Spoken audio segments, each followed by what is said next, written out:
दोस्तों एक लड़की झूठ बोलकर अपने घर से निकलती है कि वो अपने पापा के पास जा रही है, लेकिन अपने वो पापा के पास ना जाकर सीधा अपने एक बॉयफ्रेंड के पास चली जाती है। वो सोचती है कि शाम तक अपने घर पे चली आएगी और किसी को इसके बारे में कुछ अता पता नहीं चलेगा। लेकिन उसके साथ दोस्तों आज जो होने वाला था, जिसका शायद उसने कभी कल्पना ही नहीं की थी। दरअसल वो लड़की खुशी खुशी उस लड़का से मिलती है और इसके बाद दोस्तों वो दोनों एक कमरा में चले जाते हैं। उस कमरा का दरवाजा बंद होता है और फिर दोस्तों जो होता है, जब आप भी इस पूरे घटना की कहानी सुनेंगे तो सोचने पे मजबूर हो जाएंगे कि आजकल के युवा पीढ़ी के कुछ लोग बिना सोचे समझे गलत कदम तो उठा लेते हैं, लेकिन कभी कभी यही गलती करना उसे इतना महंगा पड़ जाता है जिसकी कीमत उसे अपनी जान देकर चुकानी पड़ती है। नमस्कार, प्रणाम, मैं सर्वेश राज।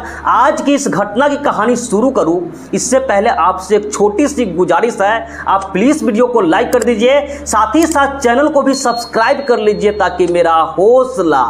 बढ़ता रहे। तो दोस्तों आज आपको जिस घटना की कहानी सुनाने जा रहा हूं, दरअसल घटना है बिहार प्रदेश का राजधानी है पटना, और इसी पटना के प्राइवेट नर्सिंग में 11 जुलाई 2025 के दिन यानी कि शुक्रवार के दिन होता है। और उस दिन एक लड़का काफ़ी घबराया हुआ सा अपने साथ एक लड़की को लेकर उस प्राइवेट नर्सिंग में पहुंचता है। अब वहाँ का जो डॉक्टर होते हैं जब उस लड़की का सिचुएशन देखते हैं तो उस लड़की का हालत इतनी खराब होता है कि तुरंत उसे वो पीएमसीएच के लिए रेफर कर देते हैं। अब दोस्तों जो लड़का होता है उस लड़की को साथ में लेकर के पीएमसीएच के लिए रवाना होते हैं, लेकिन इससे पहले कि वो पीएमसीएच पहुंचे उस लड़की की मौत हो जाती है। अब इस घटना की जानकारी पुलिस वाले को होती है और जैसे ही पुलिस वाले सुनते हैं तुरंत वहां पे पहुंचते हैं, उस लड़का को हिरासत में लेते हैं और उससे पूछताछ करना शुरू कर देते हैं। और उस पूछताछ में दोस्तों पता चलता है कि दरअसल वो लड़का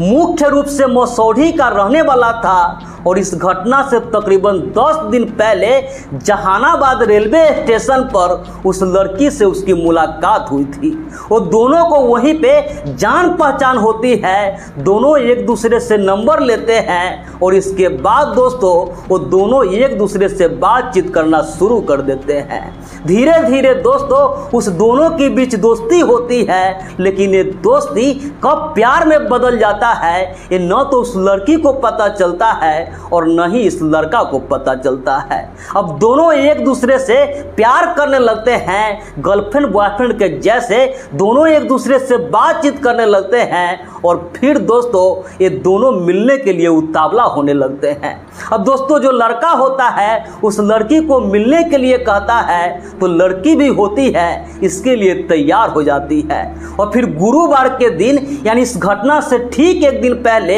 10 जुलाई 2025 के दिन दोनों एक दूसरे से बात करके प्लान करते हैं और वो लड़का कहता है कि जब हम लोग मिलेंगे तो एक दूसरे के साथ जो पति पत्नी करते हैं उस तरीका से भी प्यार करेंगे। दोस्तों जो लड़की होती है वो भी इसके लिए तैयार हो जाती है और खुशी खुशी ठीक उसके अगले दिन यानी कि 11/7/2025 के दिन अपने घर वाला से झूठ बोलती है। वो कहती है कि अपने पापा के पास जा रही है। दरअसल उसका पापा उसी जहानाबाद में रहता था और वहीं पे बढ़ई का काम करता था। अब उसके घर वाले उस लड़की को जाने का इजाज़त दे देते हैं और दोस्तों जो लड़की होती है वो जहानाबाद से सीधा ट्रेन पकड़ती है और वो पटना के लिए रवाना होती है। इधर दोस्तों जो लड़का होता है वो भी मसौढ़ी से पटना स्टेशन पे पहुंचता है और उस लड़की का इंतजार करने लगता है। वो लड़की वहां पे पहुंचती है, दोनों पटना स्टेशन पर मिलते हैं और इसके बाद दोस्तों दोनों उस स्टेशन से बाहर जाकर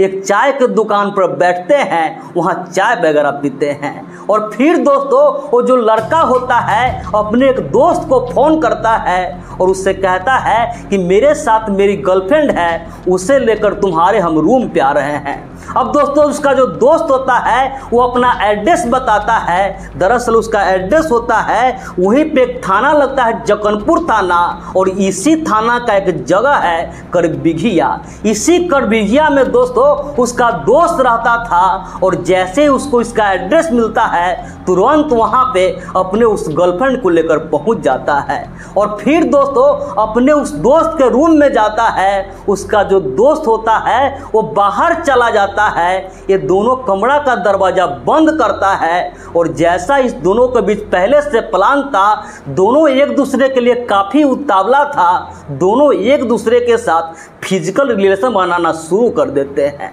और इसी संबंध बनाने के दौरान जो लड़की होती है उसका इंटरनल ब्लीडिंग शुरू हो जाता है, और देखते ही देखते दोस्तों उस लड़की का पूरा कपड़ा गीला हो जाता है, वहाँ जो बेड था वो बेड शीट भी गीला हो जाता है। अब दोस्तों जो लड़का था उसे कुछ भी समझ में नहीं आ रहा था, आखिर करे तो क्या करे। कुछ देर तो सोच में समय निकाल देता है, और फिर दोस्तों जब वो लड़की बेसुध सा हो जाती है, उस लड़का को अब कुछ भी समझ में नहीं आता है, तो अपने उस दोस्त को फ़ोन करता है और उससे कहता है कि यार इस तरीके की बात हो गई है, मेरी तो कुछ भी समझ में नहीं आ रहा है कि मैं करूं तो क्या करूं। अब जैसे उसका दोस्त इस बात को सुनता है वो कहता है कि तुम जितनी जल्दी हो सके उस लड़की को लेकर के किसी अस्पताल में पहुंचो। अब दोस्तों जो लड़का होता है सीधा उस लड़की को लेकर के वहीं प्राइवेट नर्सिंग में पहुंचता है, लेकिन वहां का जो डॉक्टर होता है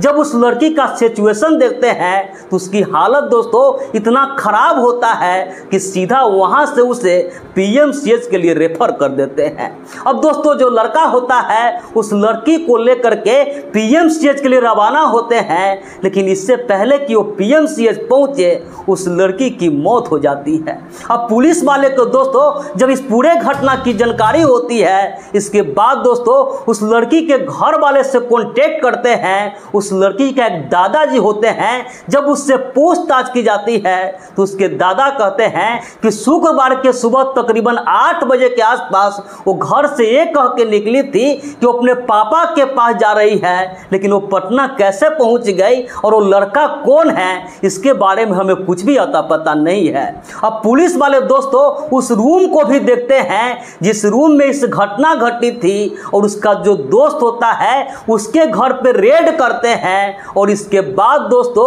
उस लड़का के साथ साथ 2 और लड़का को गिरफ्तार करते हैं। वो दोनों उस लड़का को रूम उपलब्ध करवाने में मदद की थी। अब पुलिस वाले उस पे रेप का मुकदमा दर्ज करते हैं, और चूंकि लड़का दोस्तों अभी नाबालिग था, सिर्फ 17 साल उसकी उम्र थी, इसलिए उसे बाल सुधार गृह में भेज देते हैं। लेकिन दोस्तों आज के इस वीडियो के माध्यम से मैं आप लोगों से गुजारिश करना चाहता हूं कि पहली बात तो ये कि आप ऐसी कोई भी गलती नहीं करें, बिना सोचे समझे ऐसी कोई कदम नहीं उठाए, और खुदा न खास्ते यदि आप ऐसे सिचुएशन में फंस जाते हैं तो जितनी जल्दी हो सके बिना देर किए हुए बिना समय गवाए सीधा उसे लेकर अस्पताल पहुंचे, क्योंकि हमें लगता है कि यदि उस लड़की को समय से अस्पताल लेकर पहुंचते तो शायद वो लड़की आज जिंदा होती, उस लड़की की जान नहीं जाती। बाकी दोस्तों इस पूरे घटना पर